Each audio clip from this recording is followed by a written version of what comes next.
ஹே எல்லாரும் எப்படி இருக்கீங்க? ஒரு விஷயம் சொல்லட்டுமா? 24% பீப்புள் தான் 6 மாசத்துக்கு தேவையான காசை சேமிச்சு வச்சிருக்காங்களாம். நீங்க எப்படி உங்க காசு எல்லாம் எங்க போகுதுன்னு யோசிச்சு பாப்பீங்களா? எவ்வளவுதான் சேமிக்க ட்ரை பண்ணாலும் அடுத்த மாச சம்பளத்துக்காக காத்திருக்க வேண்டியதா இருக்கா? நீங்க மட்டும் இல்ல, நிறைய பேர் இப்படித்தான் இருக்காங்க. எவ்வளவு சம்பாதிச்சாலும் காசு சேமிக்கிறது ரொம்ப கஷ்டம்தான். ஆனா சில விஷயங்கள்ல கொஞ்சம் கவனமா இருந்தா நம்மளால நல்லா காசு சேமிக்க முடியும். இன்னைக்கு நான் காசு சேமிக்கிறதுக்கான 5 ஐடியாஸ் சொல்ல போறேன். இது வெறும் டிப்ஸ் இல்ல, நானே ட்ரை பண்ணி பார்த்து எனக்கு ஒர்க் அவுட் ஆன ஐடியாஸ். இதை ஃபாலோ பண்ணா நீங்களும் நல்லா காசு சேமிக்க ஆரம்பிச்சுடுவீங்க. ரெடிங்களா? வாங்க ஆரம்பிக்கலாம். Strategy 1 பிரேட்டோ principal. பிரேட்டோ பிரின்சிபல்னா என்னன்னு தெரியுமா? 1906 வில்ஃப்ரெடோ பிரேட்டோங்கிற எக்கனாமிஸ்ட் சொன்ன ஒரு விஷயம். 80% ரிசல்ட் 20% காரணத்துல இருந்து தான் வருமா. இது எக்கனாமிக்ஸ்ல மட்டும் இல்ல, நம்ம டெய்லி லைஃப்லயும் உண்மைதான். உதாரணத்துக்கு, நான் வீட்டில இருந்து வேலை செய்யும்போது ஃபர்ஸ்ட் 20% டைம்ல ரொம்ப ப்ராடக்டிவா இருப்பேன். அப்பதான் 80% முக்கியமான வேலைகளை முடிச்சிடுவேன். அதுக்கப்புறம் டிஸ்ட்ராக்ஷன்ஸ் ஜாஸ்தி ஆயிடும். Hobbies, social media, TV shows, மூவிஸ்னு டைம் போயிடும். உங்களுக்கு இது வேற மாதிரி இருக்கலாம். ஆனா எல்லாருக்குமே எனர்ஜி லெவல் ஹையா இருக்கிற டைம் ஒன்று இருக்கும். அந்த டைம்ல முக்கியமான வேலைகளை முடிச்சுடணும். காசு விஷயத்திலையும் இந்த பிரேட்டோ பிரின்சிபல் ரொம்ப யூஸ்ஃபுல்லா இருக்கும். நீங்க மாசத்துக்கு 25,000 செலவு பண்றீங்கன்னா அதுல 20,000 வாடகை, டிரான்ஸ்போர்ட், ஹோட்டல்ல சாப்பிட்றது மாதிரி பெரிய செலவுகளா இருக்கும். இந்த பெரிய செலவுகளை கொஞ்சம் குறைச்சாலே நிறைய காசு சேமிக்கலாம். சின்ன வீட்டுக்கு மாறிடுங்க, இன்சூரன்ஸ் பிளான் மாத்துங்க, ஹோட்டல்ல சாப்பிட்றத குறைச்சிக்கோங்க. 50 ரூபாய் காப்பி குடிக்கிறத விட இதெல்லாம் பெரிய சேமிப்பா இருக்கும். சின்ன செலவுகளும் முக்கியம்தான், ஆனா பெரிய செலவுகளை குறைச்சாதான் நல்ல சேமிப்பு முடியும். உங்க செலவுகளை எல்லாம் எழுதி வச்சு எதுல ஜாஸ்தி செலவாகுதுன்னு பாருங்க. அதை எப்படி குறைக்கலாம்னு யோசிங்க. பெரிய செலவுகளை கொஞ்சம் குறைச்சாலே நல்ல காசு சேமிக்க முடியும். ஸ்ட்ராட்டஜி 2 செலவு பண்ணி சேமிக்கணும்.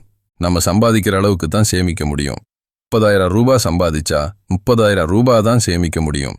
அதுக்கு மேல சேமிக்கணும்னா ஜாஸ்தி சம்பாதிக்கணும். ஆனா டைம் இல்ல. ஒரு நாளைக்கு 24 மணி நேரம் தான். அதுல பெரும்பாலான டைம் வேலைக்கே போயிடும். ஷிஃப்ட்ல வேலை பண்றவங்களுக்கு டைம் எவ்வளவு முக்கியம்னு நல்லாவே தெரியும். ஜாஸ்தி சம்பாதிக்கணும்னா 2 வழி தான் இருக்கு.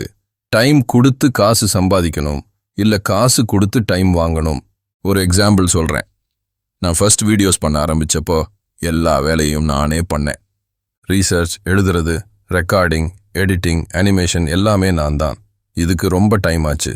என் main job, health, video quality எல்லாமே அஃபெக்ட் ஆச்சு. அதுக்கப்புறம் ஒரு டிசிஷன் எடுத்தேன். அனிமேஷன் வேலையை மட்டும் வேற ஒருத்தர்கிட்ட கொடுத்தேன். டைம் வாங்கின மாதிரி ஆச்சு. ப்ராடக்டிவிட்டி ஜாஸ்தி ஆச்சு. ஹெல்த் நல்லா இருந்துச்சு. ஹாபிஸ் பண்றதுக்கு டைம் கிடைச்சிச்சு. காசு செலவு பண்ணி ஜாஸ்தி சம்பாதிச்சேன்.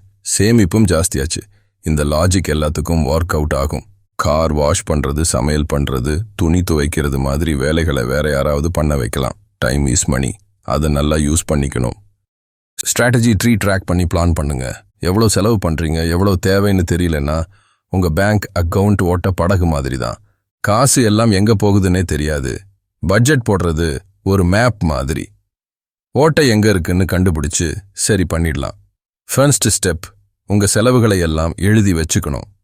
சின்ன விஷயமா தெரிஞ்சாலும் ரொம்ப முக்கியம். ஒவ்வொரு ரூபாயும் எங்க போகுதுன்னு தெரிஞ்சுக்கலாம். நோட் புக்ல எழுதலாம், எக்ஸல்ல ஷீட் யூஸ் பண்ணலாம், இல்ல ஆப்ஸ் யூஸ் பண்ணலாம். எது ஒர்க் அவுட் ஆகுது, எதை குறைக்கலாம், எதுல கவனமா இருக்கணும்னு தெரிஞ்சுக்கலாம். இப்போ 2வது ஸ்டெப் இன்னும் முக்கியம். ஃபைனான்சியல் கோல்ஸ் செட் பண்ணிக்கணும். கிளியரா கோல்ஸ் இருந்தா லாங் டேர்ம்ல என்ன பண்ணணும்னு தெரியும். காசு எல்லாம் வேஸ்ட் ஆகாது. உங்க கனவுகள் என்ன, அதை அடைய எவ்வளவு காசு தேவைன்னு யோசிங்க. ஒரு எக்ஸாம்பிள் சொல்றேன். எமர்ஜென்சி ஃபண்ட் கிரியேட் பண்றது. 20,000 மாச செலவுனா 1.5 lakh சேமிக்கணும். 30,000 சம்பளம்னா 8,000 மாசம் சேமிக்கலாம். எக்ஸ்ட்ரா செலவுக்கு 2,000 வச்சுக்கலாம். 15 மந்த்ல இல்ல 1 year 3 மந்த்ல கோல் ரீச் ஆயிடும். இதை மனசுல வச்சு மாசம் எவ்வளவு சேமிக்கணும்னு பிளான் பண்ணுங்க. சேமிக்கிறதே ஒரு கேம் மாதிரி பண்ணுங்க. மாசம் சேலஞ்ச் வச்சு சேமிங்க. இப்படி பிளான் பண்ணா மோட்டிவேஷனா இருக்கும். ஃபைனான்சியல் ஃபியூச்சர் செக்யூரா இருக்கும். ஸ்ட்ராட்டஜி 4 லைஃப் ஸ்டைல் இன்ஃப்ளேஷனை தடுங்க. நிறைய பேர் அளவுக்கு அதிகமா செலவு பண்றாங்க. இதுக்கு காரணம் பார்கின்சன்ஸ் லா. வேலை இல்ல செலவு எல்லாம் அவைலபிள் டைம் இல்ல மணிக்கு ஈக்குவலா எக்ஸ்பேண்ட் ஆகும். ஸ்கூல்ல அசைன்மெண்ட் கொடுத்தா 2 வாரம் டைம் இருந்தா டைம் எல்லாம் வேஸ்ட் பண்ணிட்டு லாஸ்ட் மினிட்ல தான் முடிப்போம். ஆனா 4 நாள் டைம் இருந்தா சீக்கிரமா முடிச்சுடுவோம். காசு விஷயத்திலையும் அப்படித்தான்.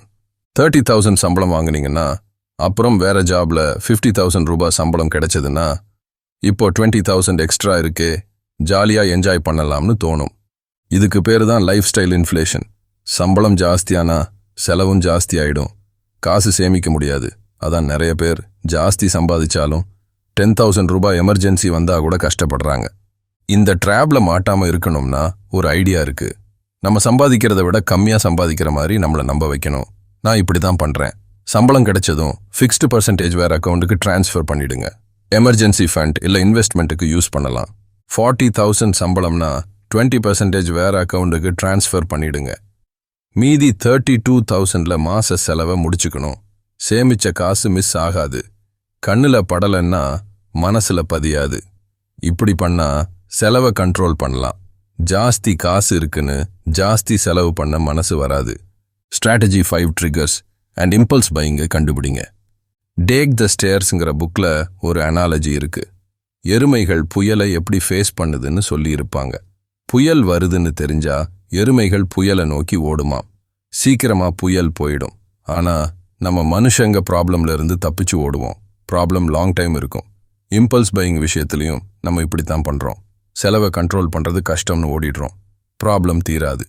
நீங்களும் சில சமயம் தேவையில்லாத சாமான்கள் வாங்கினது இருக்கும். டைம் பாஸ் பண்றதுக்காக வாங்குவோம்.